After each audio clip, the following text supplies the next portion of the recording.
Hey, this is Chris with Rekkid Talk, and we're going to do the second episode of my Venn diagram series, which combines fun of record collecting with the fun of basic set theory.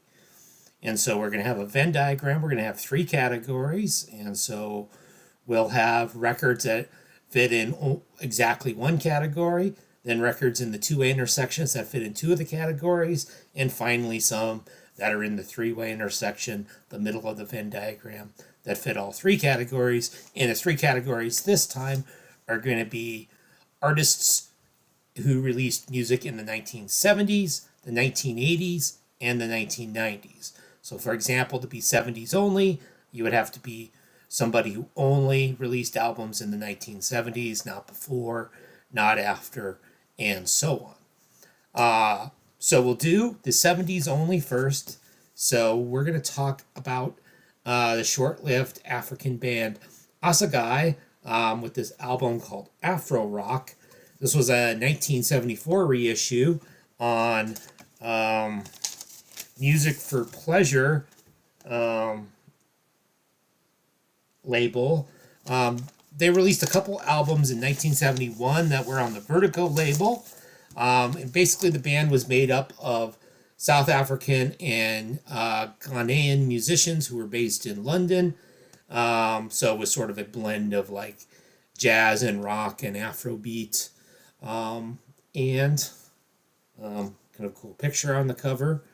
As I said, they only released those couple of albums. This album was originally called Zimbabwe when it was released in 71.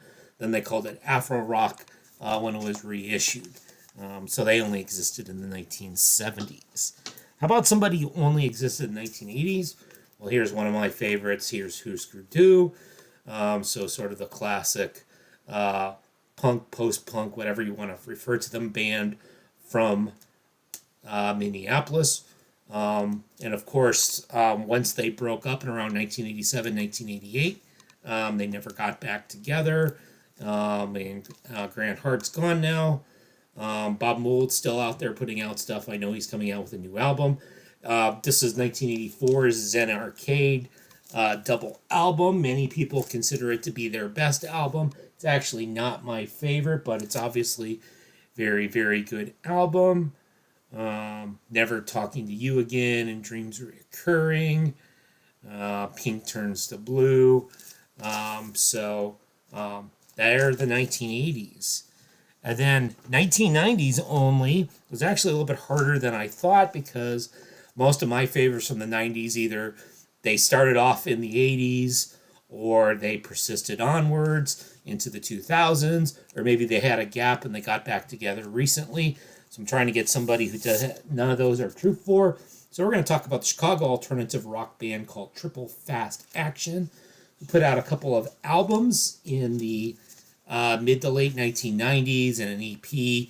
This is actually a triple album that was released in 2023, but it's not new material. It's rare and unreleased material from back in the day.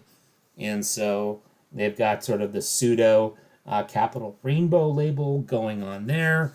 One of the members of the band, Brian Sinclair, went on to drum with Local H for a while. They're part of basically the same alternative rock scene as Local H and Veruca Salt and other Chicago stalwarts.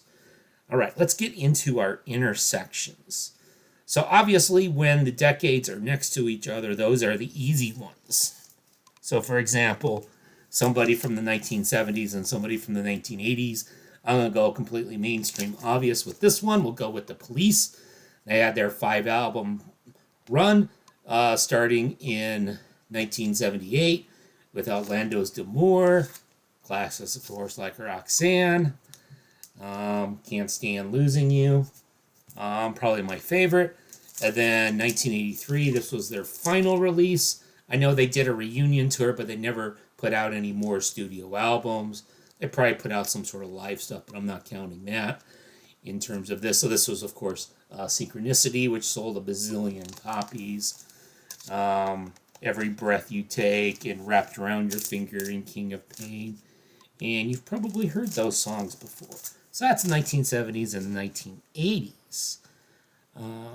So what about somebody from the 1980s and the 1990s? Just like with my 90s only, I went with the Unheralded Chicago band, Triple Fast Action. Here I'm going to go with the Unheralded Denver band. Denver's great grunge band, The Fluid. And so The Fluid came out of a couple of other punk bands that were in the Denver area, and they started releasing records. They put out several records on Sub Pop, and there's been a recent reissue of all of their records except all of their albums except their last album, their 1993 Purple Metal Flake Music, which was on Hollywood Records.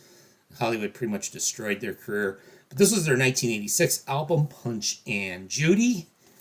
So probably you still got a bit of the hardcore in them, although they're losing that and they're becoming more they're fitting more of what's going to eventually be known as the grunge sound. They were, my understanding, was the first band ever signed to Sub Pop that was not from the Pacific Northwest. Here's either a long EP or short album they released in 1990 called Glue. And again, legendary Denver underground band. So if you've never checked out The Fluid, you should check out The Fluid if you like sub pop sort of stuff. They're probably more like Mudhoney than any of the other groups, which may explain why they never really made it. And then, of course, the hard thing with the two-way intersection is when the decades aren't connected, 70s and 90s. So you have to find somebody that was off in the 1980s. And so I searched and searched, and I eventually did find such a group, and that group would be Television. So Tom Verlaine and Richard Lloyd, of course. So this is my Japanese CD version of their classic Marquee Moon from 1977. So you got See No Evil, Venus, Friction, Marquee Moon, of course. This was such a great album that it almost seemed pointless for them to ever release an album again. They did put out an album in 1978 called Adventure, which I don't actually have. Then they called it quits as a band. There was something released by them in 82, a live record, but it was something recorded in the 70s. They weren't active recording or touring in the 1980s, but they did reform, and they released this self-titled record in 1992. So obviously it's just called Television. Track number 4, called Mr. Lee, is kind of reminiscent of some of the stuff from Marquee Moon. The rest of it, I mean, it's all okay, but if you're only going to own one Television album, it definitely should be Marquee Moon. This is for the Television completists. Not that they have a big discography, so it's not too hard to be a completist. And I don't remember this getting any real traction or attention in 1992. I don't think people cared about Television in 1992. And finally, we're going to have somebody who released something in the 70s, 80s, and 90s, and I am going to make it so that they are somebody who, those 3 decades are the only decades where they released albums. So somebody like the Rolling Stones, who started in the 60s, we can't do them. You might say, oh, The Cure, but The Cure continued on. In 2000s, they even released an album last year. But kind of coming from the same scene as The Cure, and there's some Venn diagrammage, because you've got, of course, Steve Severin and Robert Smith had The Glove, but you've got Susie and the Banshees.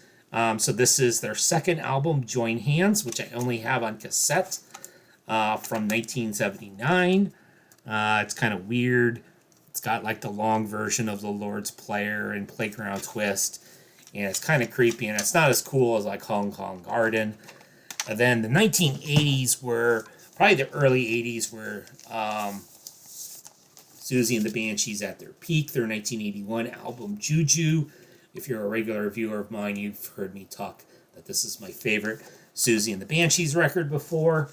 They kind of petered out in the 90s. They did release 2 albums in the 1990s, Superstition in 91, and then the final Susie and the Banshees album, The Rapture, has a couple decent songs on it, but Maybe Peep Show in 1988 would have been a good way for them to have gone out.